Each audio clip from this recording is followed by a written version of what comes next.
Welcome to Kenton's videos. Enjoy the video. In this video, I will explain how to replace your Mini Cooper key battery. This guide will help you quickly and easily get your key fob working again. First, gather your tools, a small flathead screwdriver and a fresh CR2032 battery. Make sure you have a clean, well-lit area to work in. This prevents losing tiny parts and makes the process much smoother. Let's get started with opening the key fob. Now let's open the key fob.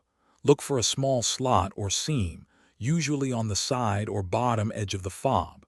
Gently insert your small flathead screwdriver into this slot. Apply slight pressure and twist the screwdriver to carefully pry open the casing. You should hear a small click as the two halves begin to separate. Be very gentle to avoid damaging the plastic housing or internal components. Take your time with this step.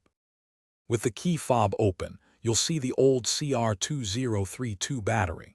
It's usually held in place by small clips. Gently pry out the old battery using your screwdriver or your fingernail. Be careful not to touch any other internal circuits. Now, take your new CR2032 battery and insert it with the positive side, which usually has a plus sign, facing upwards. Ensure it sits snugly in its compartment for proper contact.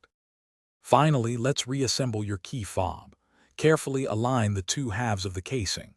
Press them firmly together until you hear a satisfying click, indicating they are securely closed. Once reassembled, it's time to test it out. Go to your Mini Cooper and try locking and unlocking the doors. Also, check if all the other buttons, like the trunk release, are functioning correctly. Congratulations, you've successfully replaced your key battery.